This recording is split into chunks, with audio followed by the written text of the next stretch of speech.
Hey y'all, you like old tractors? Well, today we got kind of a PSA, and that is when you're out looking to buy you an antique old tractor, just double check and make sure what you got. And let me explain to you why I tell you this. As you can see, this looks like a Ford 2000 gas 4-cylinder. There's a couple tattletale signs that if you don't know, you would not know. I kind of spotted them relatively quickly, but let me explain to you what happened. Out here on the yard, customer came into us, said, hey, I got a little Ford 2000. I'm looking to get something newer. I just bought some property. I kind of bought this little 2000 as a learner. That way, when I did buy a new tractor, I didn't tear it up, blah, blah, blah. We said, well, you made a good choice. We really do like the little Yanmar tractors that we sell. Bring your little 2000 in. Let's give you a number on it, and we'll go from there. Well, he brought this little gem in, and I kind of was wondering why I was seeing what looked to me to be red oxide primer. Well, for one, it wasn't necessarily the right color, which is debatable. Some folks that tell you that I don't know what I'm talking about. Other folks that say, yeah, I picked up on it as soon as you showed me. Well, not only did I pick up on that, but I picked up on, you can see where the old labels, where it used to say Power Master 601. You can look, that's not red oxide primer. You can see it real good on this side. You can almost read the Workmaster right there. It used to have a white sticker right there that said Workmaster 601.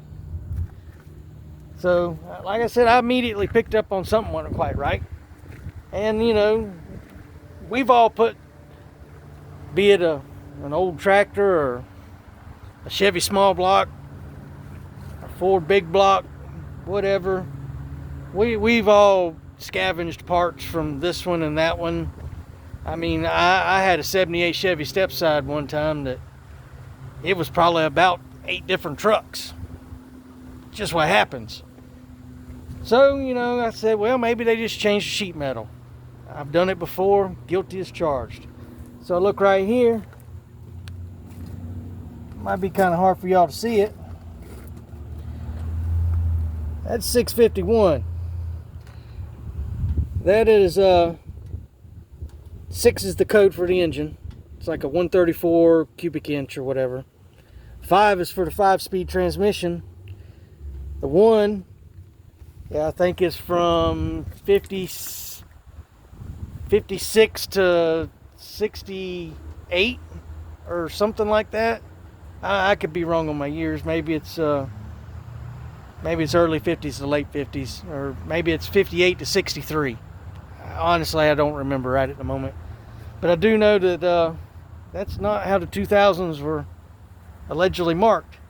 One could say, well, maybe they changed the transmission, maybe they this, maybe they that, which is all true. But when the patina's all kind of lining up and it all kind of looks the same, not that it really affects the price of this tractor, but fella was sold a 2000. He ended up with a Workmaster 601. So like I said, just when y'all go looking at these antiques, we're all guilty of piecing equipment together. It happens. But just keep that in mind, be mindful, and go get what you want, not what somebody's trying to feed you.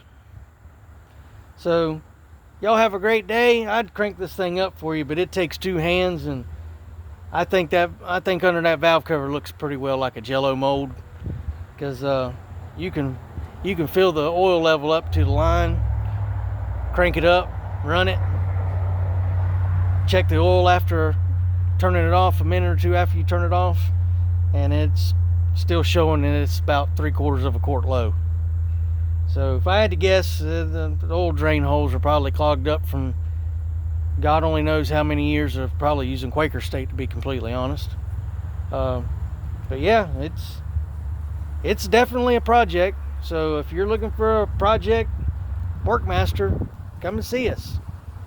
So I'll walk you around one last time, show you this little misbadged Workmaster 601.